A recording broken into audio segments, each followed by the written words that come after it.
In today's show, it's time that we talked about esports.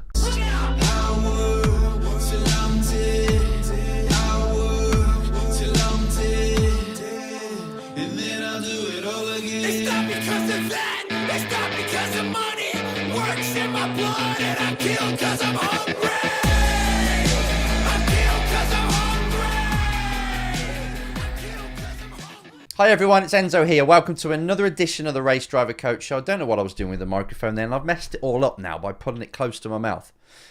But I just felt like I had to emphasize and highlight that we're going to talk about esports because I've had a few questions now gathered and I couldn't find them because I keep getting emails and then losing them. So I apologize to everybody out there that sends me a question via email because I'll tell you what happens. I'm on the plane, just about to take off. Someone sends a message, an email asking a question for the show, and I think that's brilliant. That's a fantastic question. And then I go on the flight, forget about it, I get back a week later, come back, and I can't find the damn thing. I don't know which, because I've got like 5 email accounts. I don't know if it was actually an email or a message, and I end up just losing most of them. So if you do send a question, make sure, if I don't answer it, and if I don't do a show on it, make sure you email me again, or message me through YouTube itself. That's the definite way that I'll see it. Because if you comment on a video, I always look, it pings me. So I know that every single person that leaves a comment on a video, I'm going to read it. And I'll try and reply to them all as well, as you've probably seen. So if you can't get hold of me, just try a different channel because there's so many now. I must have 10 different ways that you can get in touch with me, from emails to Messenger to straight on YouTube, Facebook, they're everywhere. Twitter even, and I don't really use Twitter much. I use it every single other day, but not really like I use the others. But just try everything if you want me to talk about your topic. And today's topic, take a deep breath Enzo, is esports. Now a lot of people in the industry, old school people in the industry, they poo-poo this. They see it as being people just playing computer games, wasting their life away, not really being true race drivers. Because you look at an esports driver, he's overweight or she's overweight. They'd never be able to drive a car. We can't take them seriously. But let me just say something to you old school people right now. Esports is evolving. Motorsport, if anything, in a lot of countries is going this way. Esports is going this way. Why? Because of the damn price. The cost to race a car now, it used to be sell your 4-bedroom detached house and you pretty much got a racing budget in a high category about 20, 30 years ago. But now, if you sell your house, probably gets you the first month payment on this big championship that you want to go for. So it's difficult. It's really hard because we can't provide value to sponsors as much as we used to. We still can, but we've got to be more switched on and do B2B now, not just a sticker on the car. So it's harder to actually get the sponsorship because there's not much exposure for your championship. Plus, companies now can spend 10K, that's a lot of money, 10K on Facebook advertising, and that will get them much more customers than you will spending, or they will with you spending 100 grand. They get return on investment on all this social media where people are looking all the time. They're not looking at a race car, they're looking at social media. So if they advertise on there for a tenth of the cost, they'll get more return on their investment. So this is difficult for race drivers. I hear you. I know everybody's struggling. And there's a lot of you out there turning to esports just because, well, if I'm going to be a world champion at anything, I can do that. I can do that for 5 hours a day at night when I come back from work or school. I can get this craft down. So it's becoming more serious. And now you're seeing people getting paid. Esports in other things like Call of Duty and all the other things we're seeing, FIFA, they're getting paid, I think, 7 and some people say 7 figures. I haven't seen it myself, but they say the sponsorships out there now, the big boys that are winning, the world champions, are earning that much, more than most F1 drivers. So this means now it's a viable route, not only to make cash, but also to get into racing. Like what McLaren did recently when they held a competition to all the esports people out there saying, we're going to hold a competition and the winner will become an official McLaren F1 simulator driver. We'll give you a job role. We'll pay you to come in and do the simulator for us, which is great because then they pick an alien. They pick this person who's great at being to be consistent lap after lap after lap, where race drivers aren't really that great on simulators normally. They have to just work as hard as everyone else because it's different. There's no feel. And a race driver without feel It knocks them off kilter. It really does. It's a bit hard to get your head around. So you can see why a lot of race drivers are getting their ass kicked by these esports people. So that brings me around to giving advice for this new route into motorsport, this new path. And I'm taking it seriously. I'm taking it that seriously that I've just started an esports academy. And actually, the end of this month on a Saturday, I think it's 24th, 24th of November, I'm going to be bringing in 2 esports drivers, and I'm going to basically use them as my guinea pigs and just see what they're like compared to a race driver, and then coach them as I would a pure race driver, whether I'm preparing them for F1 or IndyCar or even tin tops. I'm going to actually do it there and then to these and see if it works. And if it does work, I'm going to kick off this academy, invite all the esports drivers I can to help them improve and to help them with their career, because it is becoming a career. I'm serious. The more we go into VR, the more the computers are improving, the more this is becoming a very viable route for all of you. Again, I'm going off on one, but let me just tell you that I take it seriously. And the best advice I can give you guys out there, the people that are out there and they're every day playing, they're on playing, how dare I say playing? They're on iRacing, because I'm just going to say iRacing because iRacing for me is the most serious one. It's the one that's got more consequences. When you make a mistake or you cut a corner or you hit somebody, it punishes you. And your name's up there. You know, if you look on there, Enzo Mucci, my name's there, and it's like, I can't hide. This is how crap I am. On a simulator, I'm here for everybody, and everybody's the same, so you can't really use a different name. So it's like it is really you on this virtual world. So people on iRacing specifically, I've got something for you, and people that take it seriously on any platform, on any game or simulator. I want you to treat it like you are a race driver. So when you go into every single test session, it's not just like a normal esports driver would and just say, right, I'm going to go for my best lap time. And they're just chasing this lap time. Right, I'm going to try and set up the car now. Right, I'm going to enter this race and trying to get near the front. I'm trying to have my first race win because I haven't had one for a month. I'm trying to get it now, going to go through this race without picking up an incident and getting a penalty point. See, they're all outcome goals. Now, as a race driver, something that I teach and a lot of other coaches teach, it's not even to focus on the win, not to focus on the end result, because that is a result. What we've got to focus on, say if that's a chain, right? A storyline or a mathematical equation, I'll do it from your side, you get the result at the end. If you go into a race focusing on the end, who's looking after this bit? You're just going to drive your guts out. You're just going to push the braking areas harder, trying to chase this, looking at the delta, moving, getting stressed. That's not how you create a result. You create a result by taking care of these parts. And if you take care of whatever leads, whatever adds up to create the result, you're going to get a better result. For example, if I'm going into qualifying and I think, right, I want to get pole position, then I'm going to overdrive. I'm going to make mistakes. I'm going to get stressed. However, if I just go there knowing what I've got to improve on, let's just say I've got to improve on my vision.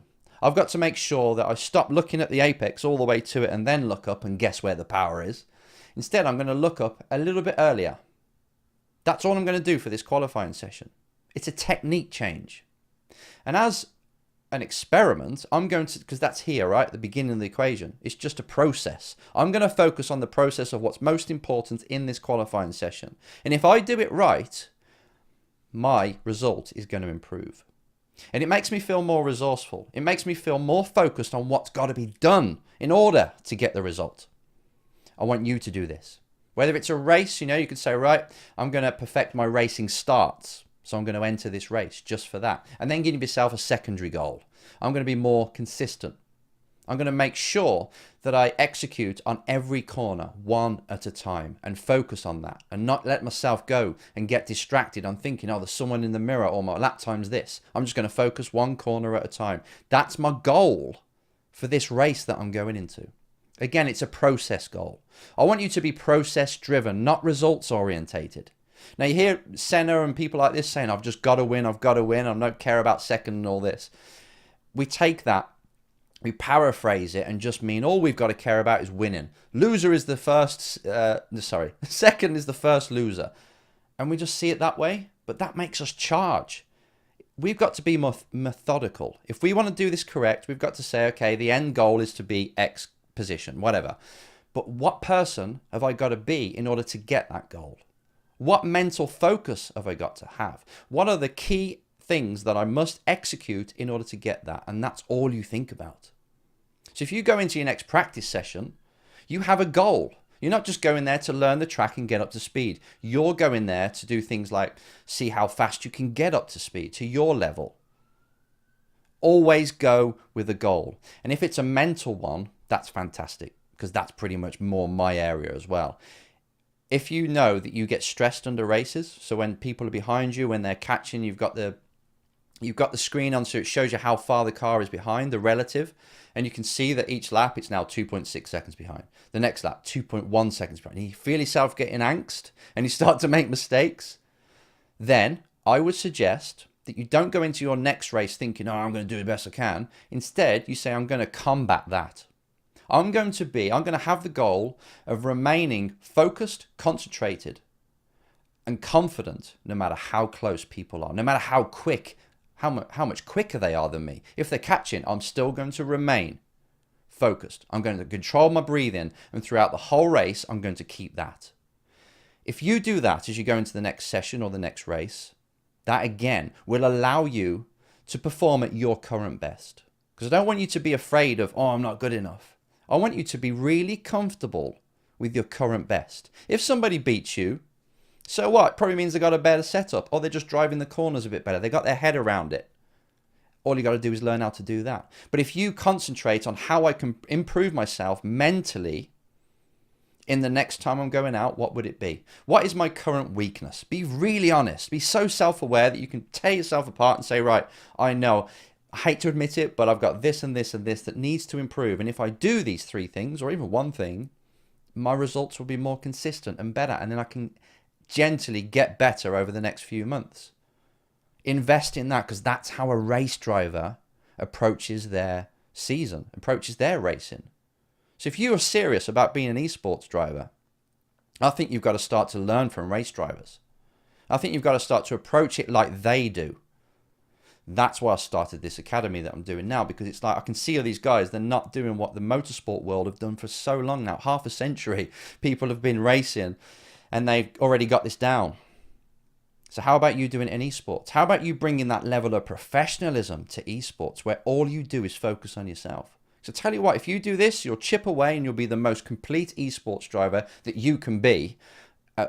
Within 12 months, you'll be there. Instead of still, because I bet you if you think back 12 months ago, you were still like making the same errors that you make now. You may have got quicker. You may have got a better understanding of how to drive them, but I bet you've still got the same damn flaws. If so, then that's what you've got to focus on. What are my flaws? If I could look at above myself and look down as a coach would, what would be my areas that I need to improve? And then when you've got the list of them, you can mark yourself out of 10. This is a great way. Sorry to go off again, but if you say to be the most complete driver, to be the world champion, you name 4 things that world champion must be good at, mentally, driving, all the areas. What must they be good at? World champion esports driver. And then you take them 4 areas that you mentioned, them qualities, them attributes, and you mark yourself out of 10 in them areas. That allows you to access the truth, to say, actually, yeah, I can see that mentally I'm no good. And then you say, why? Because I do let myself get stressed. Because I do start to lose focus and think of other things. Perfect. Because now you'll work on that, you'll make it a goal, and you'll put it into the very next practice session. And that's it. And then you brief yourself afterwards, or debrief, and you say, right, how did I do? And you monitor it. You can even give it a score out of 10 for that and a comment. And then go into the next one, say, right, this time I'm going to try breathing down the straightaway and just do a nice deep breath, smile, look at the next corner and start the next lap. So you keep yourself on that. Every time there's a break, you do this. Every time there's a straight, sorry. So you're not turning and everything around corners. You do this. Nice deep breath, get yourself recentered and go again. And you're just doing that as an experiment to see if it works for you. Then what happens is you're doing your 10,000 hours. Instead of just going out there and racing and not really improving and crashing, you're going out there with a specific goal that's going to stretch you, a stretch goal. Can I do 4 laps without being distracted. That's your first goal. So you go out to do a practice session and you do that. And if you can only do half a lap, you know what you've got to work on. That's really working on you. I want you to take this on, because no matter what you do in life, if you start to focus on the result too early, you're going to get stressed, you're going to push too hard, you're going to get anxious, you're going to give up, frustration comes. And you won't make a career out of it. But if you want to be serious, it's the equation. Before the result, you take care of that. You focus on the process so strongly that nothing else can really deter you. If somebody else says, you're rubbish, you're not as good as me, say, fine. I'm just finding out why I'm not good, but I'm working on it. Boy, I'm coming. Keep that in mind. If you're starting a business, same thing. You focus on what you're quite not good at yet and your strengths, but you work on what you're not good at, the weaknesses, and you turn them into goals. You make sure that you approach them in the next session. You set a goal for the next session and away you go. Got it? Improve yourself as an esports driver, and this kind of mentality will help you in life. And if you do make the transition to cars, you're pretty much there already.